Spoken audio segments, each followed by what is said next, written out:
Bonsoir. Alors effectivement, moi je vais vous parler d'un sujet à la mode en ce moment. Ça n'aura sans doute échappé à personne, mais tout le monde parle de ChatGPT aujourd'hui. Tout le monde. À la télé, à la radio, dans les magazines, dans la presse, enfin, toute la presse, sur Internet, à la machine à café, dans les repas familiaux. Partout, on ne parle que de ça. Alors, vous avez compris, ce soir c'est un peu la mode, donc je vais vous poser une petite question aussi. Qui a déjà testé dans la salle ChatGPT ?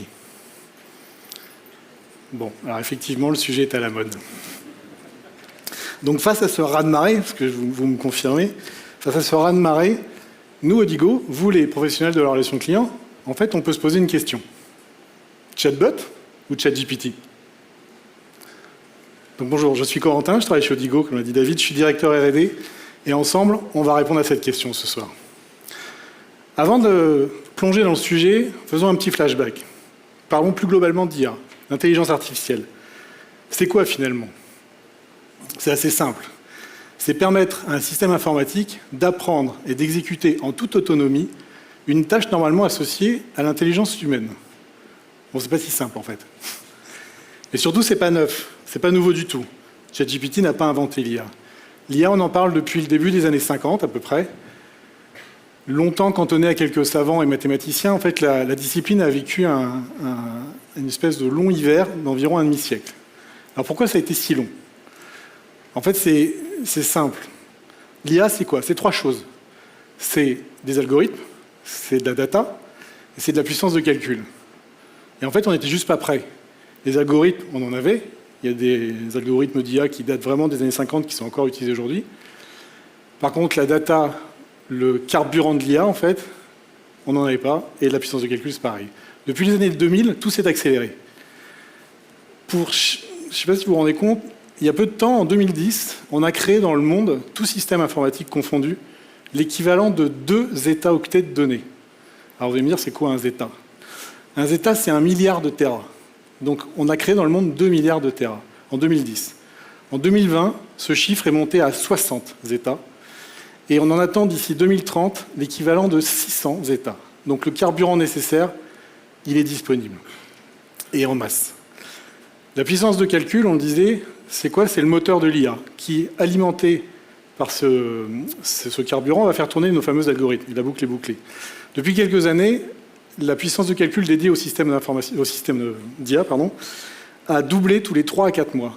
C'est fulgurant. C'est beaucoup plus rapide que l'évolution de l'informatique depuis quelques années. Donc, si on résume, on a un carburant disponible, des moteurs de plus en plus puissants, et en fait, sur la base de cette capacité, l'IA est déjà omniprésente autour de nous. Je vous dis, ChatGPT n'a rien inventé. N'a pas inventé l'IA, en tout cas. Les exemples sont nombreux. Votre voiture assistée, voire quasiment autonome, vos assistants vocaux pour connaître au moins la météo de demain, mais sans doute souvent un peu plus, le choix de votre film ou de votre série sur votre plateforme préférée, basée sur votre historique, vos préférences et tutti quanti, et des chatbots, bien sûr. Alors malgré cela, en novembre 2022, l'IA est omniprésente, et pourtant ChatGPT arrive et défraie la chronique. Quel buzz! Vous êtes tous d'accord. 1 million d'utilisateurs en 5 jours. 100 millions d'utilisateurs en 2 mois. En fait, c'est le plus gros lancement et le meilleur lancement d'une application grand public de toute l'histoire d'Internet. Jusqu'à maintenant, les bons élèves, entre guillemets, étaient TikTok, qui avait mis 9 mois à atteindre 100 millions d'utilisateurs, et Instagram, qui en avait mis 18. Donc le buzz est vraiment phénoménal. Donc pourquoi ça marche ? Vous l'avez tous testé. En fait, c'est simple. C'est simple. C'est vraiment simple d'utilisation. Une fenêtre sur Internet, juste un chat, vous rentrez en conversation avec la machine, elle répond à quasiment tout et n'importe quoi, et vous vous prenez vraiment au jeu pour discuter avec elle. C'est gratuit. Après, quand c'est gratuit, souvent on peut se demander qui est le produit. Bref. C'est gratuit. Et donc, ChatGPT, finalement, c'est quoi ? C'est simple, tout est dans le nom. Chat, on disait, la fenêtre, le site web simplissime à utiliser, ça s'est posé. G pour générative, et la capacité du système, en fait, à générer une réponse, quelle que soit la question. P pour pre-trained, et c'est un modèle de langage, en fait, pré-entraîné sur une quantité astronomique de data. Et T, on revient sur la définition du début, un algorithme, un modèle d'IA, de réseaux neuronaux, pour quelques termes techniques, qui va en fait optimiser le traitement du langage. Et derrière ces noms un peu barbares, un dernier acronyme, que vous connaissez sans doute également, tout le monde l'a entendu, le fameux LLM, le Large Language Model. En fait, c'est un modèle de langage quasi universel, basé sur des centaines de milliards de paramètres, et entraîné sur quelques 300 milliards de mots issus de sources rarement citées. Il y a un peu plus, rarement citées. Pour votre information, je ne sais pas si vous vous rendez compte, mais nous tous, dans la vie quotidienne, on utilise environ 5000 mots dans toute notre vie pour converser. Donc imaginez ce qu'on peut faire avec 300 milliards. C'est assez impressionnant. On parlait de sources également. Il y a une question fondamentale en matière d'IA qui repose sur la nature des sources d'alimentation des systèmes, en fait. Et les biais culturels, religieux, économiques, sociaux, etc., qu'elle peut induire. Dans le cas de ChatGPT, la quasi-intégralité des datas, les fameuses datas rarement citées, mais un peu connues quand même, sont américaines. Or, en matière d'IA, il n'y a pas d'exception culturelle, en fait. Imaginez un livre de recettes basé uniquement sur des recettes américaines, ça existe, mais culinairement, on va vite faire le tour et on va manquer de nuances. Donc là, on est sur un vrai sujet. On est sur un sujet de risque d'absence de consensus clair sur des questions de fond. Pour ou contre l'avortement. Pour ou contre le port d'armes. Pour ou contre la vaccination. Vous imaginez bien qu'en fonction des datas ingérées, la réponse à ces questions peut être complètement différente. Donc oui, en matière d'IA, sans données équilibrées et explicables, le système peut vite dérailler. Donc, si on résume, on a fait un petit bilan sur l'IA, un petit flashback. Je pense qu'on comprend à peu près ce qu'est ChatGPT maintenant, tous, au-delà de l'avoir utilisé. Revenons à ma question de départ. Chatbot ou ChatGPT? Cette question, chez Odigo, c'est normal qu'on se la pose. Par les produits, est-ce que ça va impacter, et surtout comment ça va impacter les fonctionnalités de nos solutions? Est-ce que ça va modifier les usages de nos clients, de vos clients? Est-ce que ça va changer le métier des agents? Certainement. Rappelez-vous, il y a 18 mois, il fallait tout mettre dans le métavers, y compris la relation client. Tout le monde en parlait. Aujourd'hui, on n'en parle plus. Plus personne n'est dans le métavers, et en fait, personne n'est arrivé même. Il ne faut pas tomber. Personne n'est arrivé. Ils sont tous partis chez ChatGPT. Et là, je pense qu'on est sur un phénomène un peu plus durable. La tentation d'utiliser ce type de solution est quand même hyper séduisante. On le disait, une simplicité d'ergonomie, un modèle conversationnel sans précédent, c'est complètement révolutionnaire. Alors, est-ce que les Lucie, les Zoé, les Léonard, les prénoms n'ont pas été changés, hein. Toute ressemblance avec des systèmes existants serait complètement fortuite. Donc est-ce que ces petites boîtes en bas à droite de nos sites web, qui tentent tant bien que mal de répondre à nos questions et nous font souvent reformuler, est-ce qu'elles sont déjà ringardisées? On a un vrai sujet là.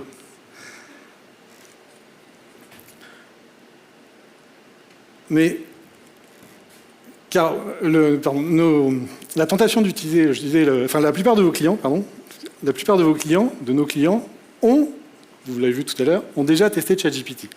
Ils trouvent ça rigolo. Alors ça veut dire quoi?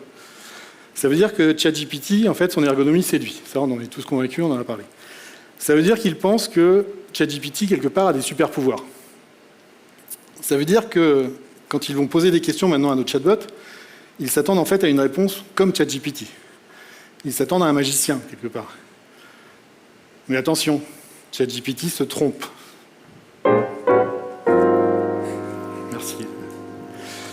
Il se trompe même beaucoup. D'après des études académiques, on estime que le taux de réponse de ChatGPT est faux à hauteur de 30 ou 40%. Donc c'est quand même impressionnant. Et important, en tout cas. En matière d'IA, en fait, ce système est assez connu. On parle d'hallucination. Quand un système d'IA vous répond quelque chose de complètement faux, avec un aplomb certain. Et ChatGPT le dit lui-même, si jamais vous avez été confronté à ça, il dit lui-même qu'il se trompe lorsque vous lui dites, et il l'avoue sans aucun remords.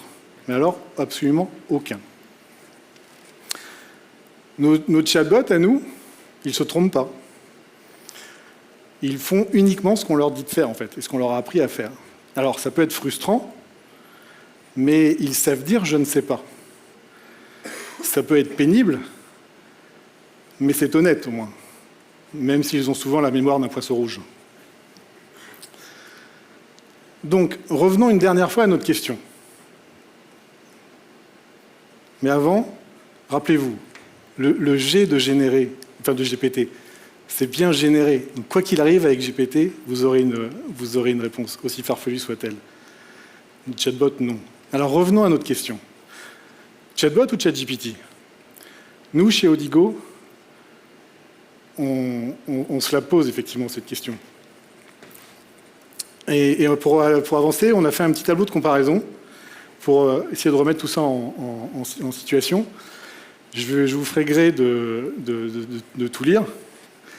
Mais en synthèse, ce qui est intéressant, c'est qu'on est tous d'accord pour dire que ChatGPT, son principal apport, c'est sa capacité à rentrer dans un modèle réellement conversationnel avec l'utilisateur. Par contre, par rapport aux limites qu'on connaît avec un chatbot, en fait, sa capacité à rentrer facilement dans nos univers business va être très limitée. Au-delà de ces super pouvoirs de super assistant, sa capacité, encore une fois, à rentrer de manière sécurisée dans nos vocabulaires, dans nos business, dans nos process, va être très très faible. Fortement. Les apports, enfin les apports qu'on perçoit dans nos usages de relations clients sont bien celles qu'on voit déjà avec ChatGPT, à savoir un modèle conversationnel, encore une fois, sans précédent, une capacité d'hyper-personnalisation des échanges, et si on descend un peu plus bas dans les features, par exemple, la capacité à résumer une interaction, à une conversation, dans un contexte donné et avec un objectif donné. Ça peut être un vrai game changer pour nous, dans nos usages. Comme vous le savez, c'est votre métier aussi, lorsque vous appelez un service client et que vous raccrochez, le boulot du conseiller, il n'est pas fini. Loin de là. Derrière, il faut qu'il requalifie l'appel, il faut qu'il récupère de l'information et qu'il popule le CRM. Il faut qu'il fasse un résumé, des fois. Ça peut être long, lourd. Et surtout, la data collectée pendant cette phase-là dépendra grandement de la capacité de l'agent, de l'énergie de l'agent et du temps qu'il voudra bien y mettre. Donc, automatiser et harmoniser cette phase de post-appel peut être un vrai plus tant financier qu'opérationnel pour nos usages. Donc, pour conclure, comme je vous le disais, on ne va pas tout remplacer par ChatGPT. Ça, c'est évident. Par contre, les IA génératives nous intéressent. Donc, nous, notre enjeu, à nous Odigo et à vous aussi, entreprise, c'est bien de pouvoir utiliser ces IA génératives, mais dans un monde maîtrisé, on sait sur quelle data, en fait, les nôtres, les vôtres, dans un monde explicable, pourquoi telle ou telle réponse, dans un monde sécurisé, on sait où ça se passe, on sait comment ça se passe, et dans un monde supervisé, l'utilisateur et surtout l'entreprise restent complètement maîtres du système. Et une dernière chose, je vous disais, ChatGPT, contrairement au buzz que ça a pu faire, n'a pas inventé l'IA. Ça fait longtemps qu'on travaille sur ces sujets, on a déjà beaucoup d'outils dans la boîte à outils. ChatGPT, enfin les IA génératives, pardon, la technologie derrière ChatGPT va être en fait un nouvel outil dans notre boîte à outils qu'il va falloir pouvoir utiliser à bon escient au bon moment et de façon orchestrée avec tout ce qu'on sait faire par ailleurs. Je vous remercie, je serai ravi de continuer cette discussion avec vous pendant le cocktail et je vous souhaite une bonne soirée.